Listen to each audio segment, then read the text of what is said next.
Did you know that you don't need a marriage license? In this video, I'm going to break down what a marriage license is really about and what they don't disclose to you when you go apply for a marriage license. Now, typically when two people decide to get married, they go down to the county courthouse and apply for a marriage certificate. But little do they know what they're getting themselves into legally. Now, traditionally, a man will go ask a woman's father for her hand in marriage, correct? Now today, the people go and ask the state to get married, which the state is acting as the father in a doctrine called Parens Patriae. Parens Patriae, father of his country, parent of the country. In the United States, the state as a sovereign. In locus parentis, in the place of a parent, instead of a parent, charged factitiously with a parent's rights, duties, and responsibilities.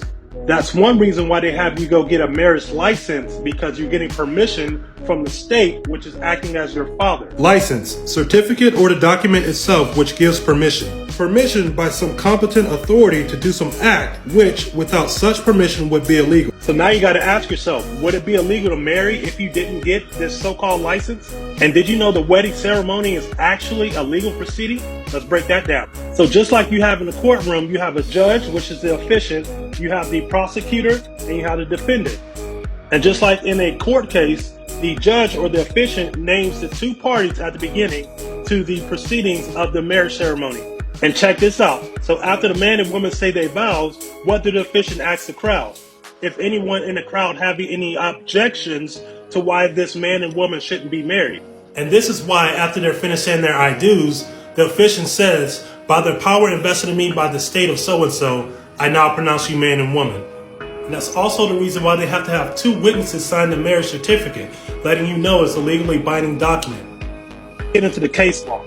When two people decide to get married, they are required to first procure a license from the state.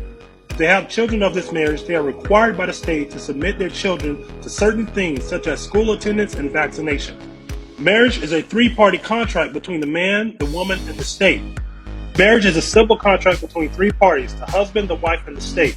The policy of the act gives the state a strong continuing interest in the institution of marriage and prevents the marriage relation from becoming, in effect, a private contract terminable at will. This seems to us another indication that public policy disfavored private contractual alternatives to marriage. And that private contract is called a common law marriage, which they don't like because they don't get to regulate it. So remember, every time you get a license, you invoke the jurisdiction of the state, meaning you come within their regulation.